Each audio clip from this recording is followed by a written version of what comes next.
Mahalakshmi layout ವಿಧಾನಸಭಾ ಕ್ಷೇತ್ರದ ಬಂಧುಗಳೇ, ಇವತ್ತು ಶುಭ ದಿನ ಅಂತ ಹೇಳಲಿಕ್ಕೆ ನಾನು ಇಷ್ಟಪಡ್ತೇನೆ.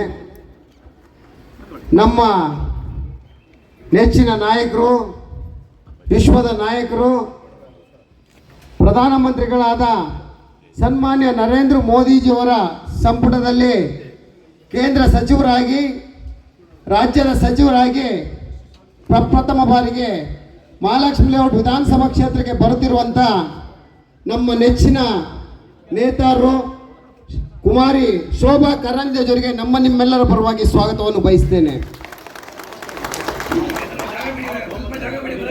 ನವೋ ನವೋ ಭವತಿ ಜಾಯಮಾನಾನ್ ಕೇತುರುಷಸಾ ಆಭೇತ್ಯಗ್ನಂ ಭಾಗಂ ದೇವೇಭ್ಯೋ ವಿದಧಾತ್ಯಾಯನ್ವ ಚಂದ್ರಮಾ ಸ್ಥಿರತೆ ದೀರ್ಘಮಾಯುಃ ಯಶಸ್ಕರಂ ಬಲವ ಸಂಕೀರ್ಣರಾಗಾಶ್ವಪತಿರ್ನರಾಣಾಂ ಸುಮಂಗಲ್ಯಂ ಸತತಂ ದೇ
ಮತಗಳ ಅಂತರದಿಂದ ನಾವು ನಮ್ಮನ್ನ ಒಂದು ಕೊಡುಗೆಯನ್ನು ನಾವು ಉಚ್ಚದಿಂದ ಕೊಟ್ಟಿರುವಂಥ ಕೆಲಸವನ್ನ ನೀವೆಲ್ಲರೂ ಸೇರಿ ಪ್ರತಿ ಮನೆಗೆ ಹೋಗಿ ಮತವನ್ನು ಕೇಳೋದ್ರ ಮುಖಾಂತರ ನಮ್ಮನ್ನ ಒಂದು ಕರ್ತವ್ಯ ಅಂತ ಸೇರಿ ನಾವೆಲ್ಲವನ್ನು ಮಾಡಿರುವಂಥ ಕೆಲಸ.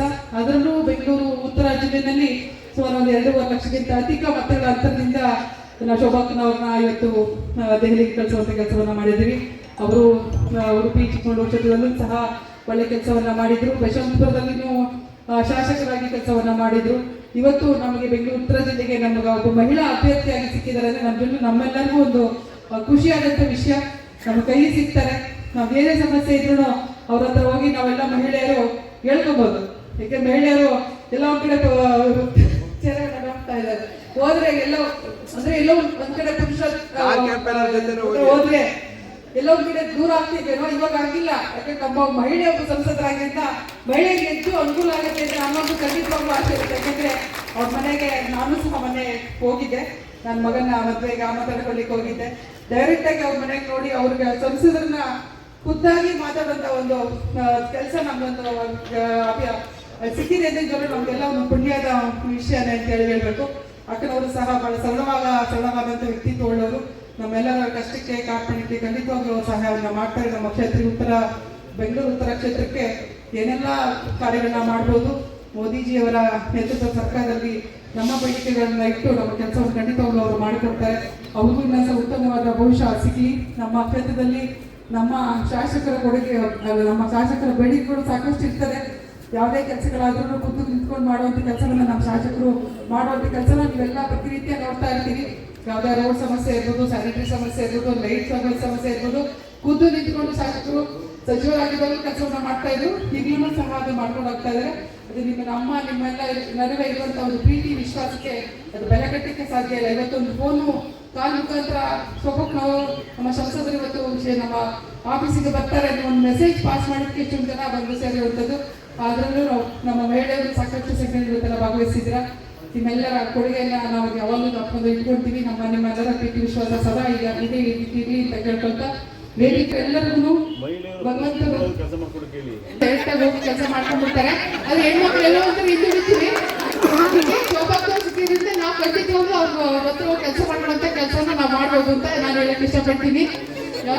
ಈ ವೇದಿಕೆ ಬಂತ ಮೇಲೆ ಬಂತ ಎಲ್ಲ ನಮ್ಮ ನಾಯಕರುಗಳು ನಮ್ಮ ಎಕ್ಸ್ ಕೌನ್ಸಿಲರ್ಸ್ ಇದ್ದಾರೆ. ಎಲ್ಲರಿಗೂ ಸಹ ನಾನು ವಂದನೆ ತಿಳಿಸಿ ಮಾತನಾಡುತ್ತೇನೆ. ನಮ್ಮೆಲ್ಲರೇ ಕಾರಣಕರ್ತರಾಗಿರ್ತಕ್ಕಂಥ ಇವತ್ತಿನ ಸಭೆಯಲ್ಲಿ ಪಾಲ್ಗೊಂಡಿರ್ತಕ್ಕಂಥ ನಿಮಗೆ, ನಿಮ್ಮ ಕುಟುಂಬಕ್ಕೆ, ನನ್ನ ಕ್ಷೇತ್ರದ ಜನತೆಗೆ ಮೊಟ್ಟ ಮೊದಲದಾಗಿ ನಿಮ್ಮೆಲ್ಲರಿಗೂ ಅಭಿನಂದಿಸ್ತೇನೆ.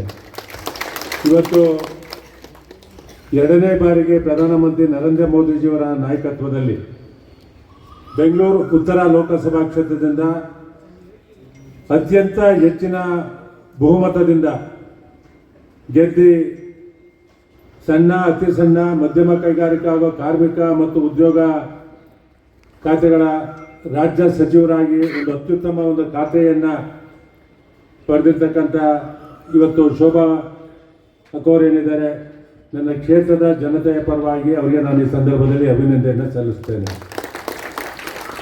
ನಾನು ಅವ್ರು ಒಂದು ಮಾತನ್ನು ಕೊಟ್ಟಿದ್ದೆ, 55ರಿಂದ 60 ಸಾವಿರ ನಮ್ಮ ಕ್ಷೇತ್ರದಲ್ಲಿ ಲೀಡ್ ಕೊಡ್ತೇವೆ ಅಂತಕ್ಕಂಥದ್ದನ್ನ.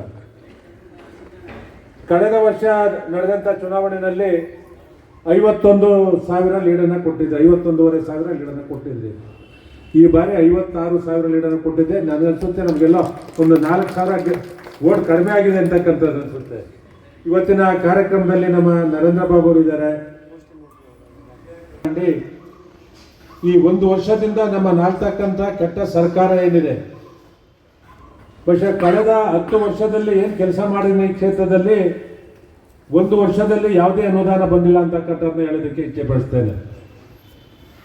ಇವತ್ತು ಒಂದು ಪಾರ್ಕ್ ಮೇಂಟೆನೆನ್ಸ್ ಇರ್ಬೋದು, ಶಾಲೆ ಮೇಂಟೆನೆನ್ಸ್ ಇರ್ಬೋದು, ಈ ಕಚೇರಿ ಕಟ್ಟಡಗಳಿರ್ಬೋದು, ಇದನ್ನ ಮೇಂಟೆನೆನ್ಸ್ಗೂ ಸಹ ಹಣ ಕೊಡೋಕ್ಕೆ ಶಕ್ತಿ ಇಲ್ಲದಂತಕ್ಕಂಥ ಸರ್ಕಾರವನ್ನು ನಾವು ನೋಡ್ತಾ ಇರ್ತಕ್ಕಂಥದ್ದು ಇವತ್ತು ಇಡೀ ರಾಜ್ಯದಲ್ಲಿ. ಇವತ್ತು ಮಾಧ್ಯಮದ ಮುಖೇನ ನೋಡಿದ್ರೆ ನಮಗೆ ಅಭಿವೃದ್ಧಿಗೆ ದುಡ್ಡು ಬೇಕಾಗಿದೆ, ಅದಕ್ಕೋಸ್ಕರ ಡೀಸೆಲ್ ಮತ್ತು ಪೆಟ್ರೋಲ್ ಬೆಲೆಯನ್ನು ಜಾಸ್ತಿ ಮಾಡಿದ್ದೀವಿ ಅಂತಕ್ಕಂಥದ್ದನ್ನ ಮುಖ್ಯಮಂತ್ರಿಗಳು ಹೇಳಿ ಬಯಸಿದ್ದಾರೆ. ಈ ಒಂದು ವರ್ಷದಲ್ಲಿ ಇಡೀ ರಾಜ್ಯದಲ್ಲಿ ಅಭಿವೃದ್ಧಿಗೋಸ್ಕರ ಯಾವ ಹಣವನ್ನು ಕೊಟ್ಟಿಲ್ಲ ಅಂತ ಒಂದು ಶ್ವೇತಪತ್ರವನ್ನು ಬಿಡುಗಡೆ ಮಾಡಬೇಕು ಅಂತಕ್ಕಂಥದ್ದನ್ನ ನಾನು ಈ ಸಂದರ್ಭದಲ್ಲಿ ಹೇಳೋದಕ್ಕೆ ಬಯಸ್ತೇನೆ. ಒಂದು ವರ್ಷದಲ್ಲಿ ಇಲ್ಲಿರ್ತಕ್ಕಂಥ ಹಾಸ್ಪಿಟ್ಲ್ಗಳಲ್ಲಿ ಸಿಬ್ಬಂದಿಗೆ 4 ತಿಂಗಳಿಂದ ಸಂಬಳ ಕೊಟ್ಟಿಲ್ಲ. ಇಲ್ಲಿರ್ತಕ್ಕಂಥ ಹಾಸ್ಪಿಟ್ಲ್ಗಳಿಗೆ ನಮ್ಮ ಟ್ರಸ್ಟ್ ವತಿಯಿಂದ ಕಳೆದ ಒಂದು ವರ್ಷದಿಂದ ನಮ್ಮ ಕ್ಲಿನಿಕ್ ಏನಾಯ್ತು, ಇವತ್ತೆಲ್ಲ ಹಿರಿಯರಿದ್ದೀರಿ. ನಮ್ಮ ಟ್ರಸ್ಟ್ ವತಿಯಿಂದ ಪ್ರತಿ ತಿಂಗಳು ಮೆಡಿಸಿನ್ ಕೊಡ್ತಾ ಇರ್ತಕ್ಕಂಥದ್ದು ಏನು ಕೋಡ್ ಆಫ್ ಕಂಡಕ್ಟ್ ಗೊತ್ತು, ಅವತ್ತಿಂದ ಈ ಕಚೇರಿಗೆ ನಾವು ಕಾಲಿಟ್ಟಿಲ್ಲ. ಮೊನ್ನೆ ಹೋದ ಸೋಮವಾರ ಇದು ಪೂಜೆ ಮಾಡಿ ಈ ಕಾರ್ಯಕ್ರಮವನ್ನು ಇಲ್ಲೇ ಮಾಡಬೇಕು ಅಂತಕ್ಕಂಥ ದೃಷ್ಟಿಯಲ್ಲಿ ಮಾಡಿರ್ತಕ್ಕಂಥದ್ದು. ಯಾವ ಹಾಸ್ಪಿಟ್ಲ್ ಹೋದ್ರೆ ಇವತ್ತು ಟ್ಯಾಬ್ಲೆಟ್ ಇಲ್ಲ, ಆ ಪರಿಸ್ಥಿತಿ ಇವತ್ತು ಇಡೀ ಬೆಂಗಳೂರಿನಲ್ಲಿ ಇವತ್ತು ನಿರ್ಮಾಣ ಆಗಿದೆ. ಇವತ್ತು ಈ ದೇಶದ ಜನ ಪ್ರಧಾನಮಂತ್ರಿ ನರೇಂದ್ರ ಮೋದಿಜಿಯವರು ಮತ್ತೊಮ್ಮೆ ಬೇಕು ಅಂತಕ್ಕಂಥದ್ದಂತೆ 241 ಸ್ಥಾನಗಳನ್ನು ಕೊಡ್ತಾರೆ. പക്ഷേ ನಾವೆಲ್ಲ ಭಾಳ ಆಸೆ ಆಗಿತ್ತು, ಈಗ 300ಕ್ಕಿಂತ ಹೆಚ್ಚಿನ ಸ್ಥಾನಗಳನ್ನು ಗೆಲ್ತೀವಿ ಅಂತಕ್ಕಂಥದ್ದನ್ನ. ಎಲ್ಲೋ ಸ್ವಲ್ಪ ನೋವಿದ್ರೂ ಮತ್ತೊಮ್ಮೆ ನಾವು ಪ್ರಧಾನಿಯಾಗಿ ನಾವೆಲ್ಲ ನೋಡ್ತೀವಿ ಅಂತಿದ್ದು ಪ್ರಧಾನಮಂತ್ರಿ ನರೇಂದ್ರ ಮೋದಿಜಿಯವ್ರನ್ನ.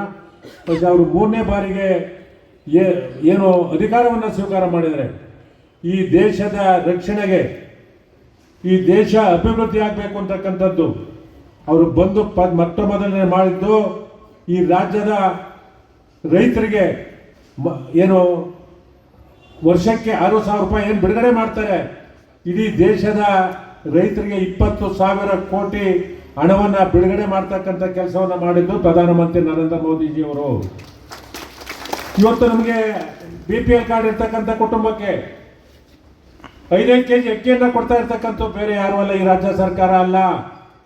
ಈ ರಾಜ್ಯ ಸರ್ಕಾರ 5 ಗ್ಯಾರಂಟಿಗಳನ್ನು ಏನು ಘೋಷಣೆ ಮಾಡಿದೆ ಅದನ್ನ ಪರಿಪೂರ್ಣವಾಗಿ 100ಕ್ಕೆ 100% ಅವರೇನಾದರೂ ನಮ್ಮ ಜನಕ್ಕೆ ಕೊಟ್ಟೆ, ಈ ರಾಜ್ಯದ ಜನ ಕೊಟ್ಟೆ 3 ತಿಂಗಳಲ್ಲಿ ಈಗ ಸಂಪೂರ್ಣವಾಗಿ ಖಾಲಿಯಾಗಿದೆ.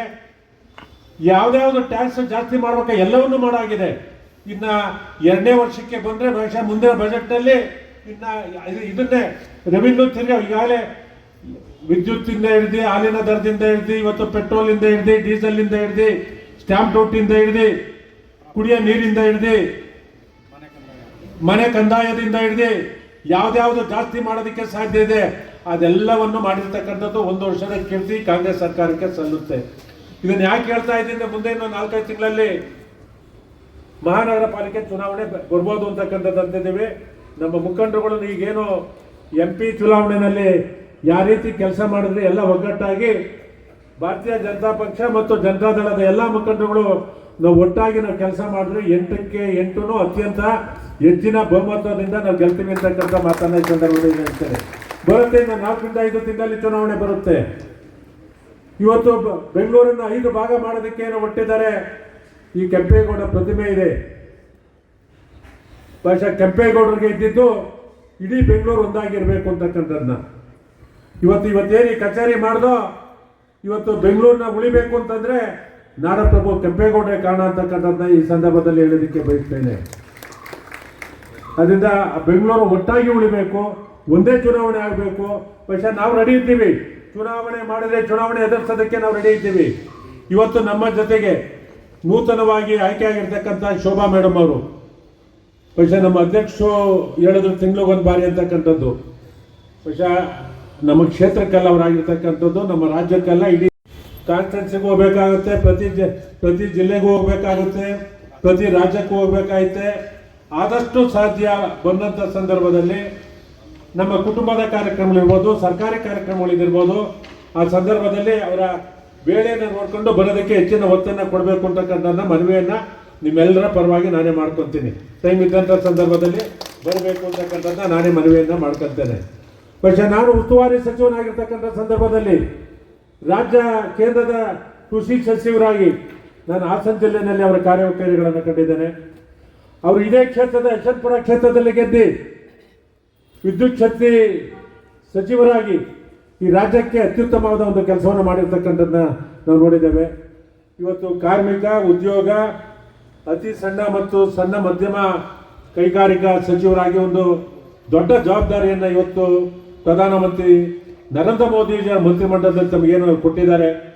പക്ഷേ ನಮಗೇನೋ ಇಂಟ್ರ್ಯೂಗಳು ನಮ್ಮ ಕ್ಷೇತ್ರದಲ್ಲಿ ಯಾರಿಗೆ ಇಂಟ್ರ್ಯೂ ಬರುತ್ತೆ, ಇಂಟ್ರ್ಯೂ ಬಂದಂಥ ಸಂದರ್ಭದಲ್ಲಿ ಅವತ್ತು ತಮ್ಮ ಸಹಾಯವನ್ನು ಕೇಳ್ತೇವೆ. ನಮ್ಮ ವೋಟರ್ಸ್ ಇದ್ದಾರೆ, ಅವ್ರ ಮಕ್ಕಳಿದ್ದಾರೆ, ಆಗಲೇಬೇಕು ಅಂತಕ್ಕಂಥದ್ದನ್ನ ನಾವು ಕೇಳ್ತೇವೆ ಅಂತಕ್ಕಂಥ ಮಾತನ್ನು ಹೇಳಿ, പക്ഷേ ನಿಮಗೆ ಒಂದು ಅತ್ಯಂತ ಒಳ್ಳೆಯ ಅವಕಾಶವನ್ನು ಮಹಾಲಕ್ಷ್ಮಿ ಲೇಔಟ್ನ ಜನತೆ ಅತ್ಯಂತ ಹೆಚ್ಚಿನ ಬಹುಮತವನ್ನು ಕೊಟ್ಟಿದ್ದಾರೆ. ನಾವು ನಿರೀಕ್ಷೆಯನ್ನು ಇಟ್ಕೊಂಡಿದ್ದ ಆ ನಿರೀಕ್ಷೆಗೆ ತಕ್ಕಂತೆ ಮತವನ್ನು ಕೊಟ್ಟಿದ್ದಾರೆ.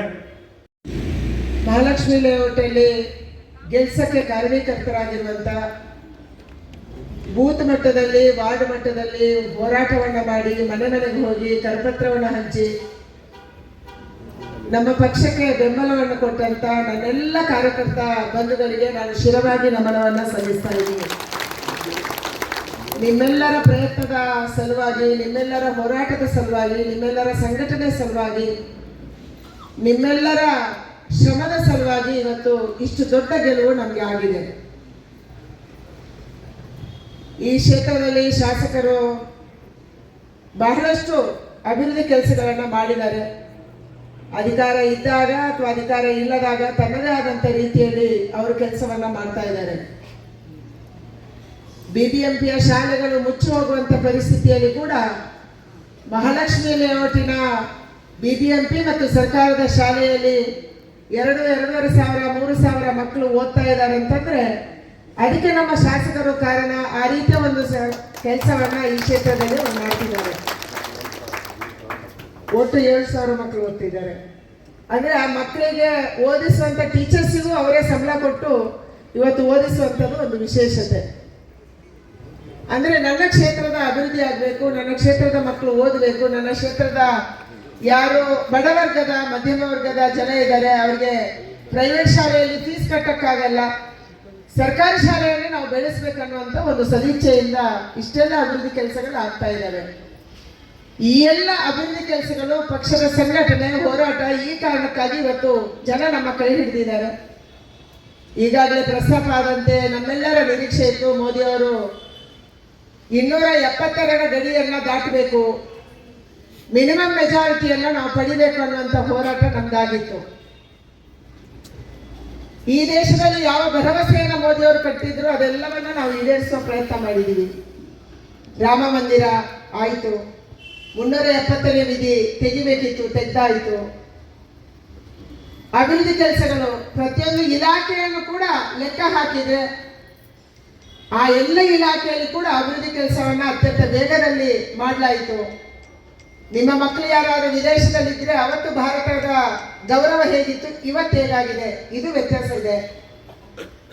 ಆದರೆ ನಿರೀಕ್ಷೆಯಂತೆ ನಮಗೆ ಸೀಟುಗಳು ಬಾರದೇ ಇರುವುದಕ್ಕೆ ಬೇರೆ ಬೇರೆ ಕಾರಣಗಳು, ಅಂತಾರಾಷ್ಟ್ರೀಯ ಪಿತೂರಿಗಳು, ಅಂತಾರಾಷ್ಟ್ರೀಯ ಫಂಡಿಂಗು, ಸೋಷಿಯಲ್ ಮೀಡಿಯಾವನ್ನು ಅಂತಾರಾಷ್ಟ್ರೀಯ ವೇದಿಕೆಗಳಲ್ಲಿ ಕಂಟ್ರೋಲ್ ಮಾಡಿರುವಂಥದ್ದು, ಇಂಥ ಹಲವಾರು ಕಾರಣಗಳು ಸೇರಿ ಇವತ್ತು ನಮಗೆ ಸ್ವಲ್ಪ ಹಿನ್ನಡೆ ಆಗಿದೆ. ಆದರೂ ಮತ್ತೊಂದು ಬಾರಿಗೆ, ಮೂರನೇ ಬಾರಿಗೆ ನಮ್ಮ ದೇಶದ ನೆಚ್ಚಿನ ಪ್ರಧಾನಿ ಮತ್ತೆ ಪ್ರಧಾನಿ ಆಗಿದ್ದಾರೆ. ನಮಗೆ ವಿಶ್ವಾಸ ಇದೆ, ಅವರ ನೇತೃತ್ವದಲ್ಲಿ ಭಾರತವು ಮತ್ತೊಂದು ಸರಿ ಉತ್ತುಂಗಕ್ಕೆ ಏರುತ್ತೆ. ಯಾವ ಕೆಲಸಗಳನ್ನು ಅವರು ಮಾಡಬೇಕು ಅಂತ ಅಂದ್ಕೊಂಡಿದ್ದಾರೆ, ಅದೆಲ್ಲವನ್ನ ಮಾಡುವಂಥ ಶಕ್ತಿ ಅವರಿಗೆ ಬರುತ್ತೆ ಅನ್ನುವಂಥ ವಿಶ್ವಾಸ ಇದೆ. ಆ ರೀತಿಯ ಪ್ರಾರ್ಥನೆಯನ್ನ ನಾವೆಲ್ಲರೂ ಕೂಡ ಸೇರಿ ಒಟ್ಟಾಗಿ ಮಾಡಬೇಕಾಗಿದೆ.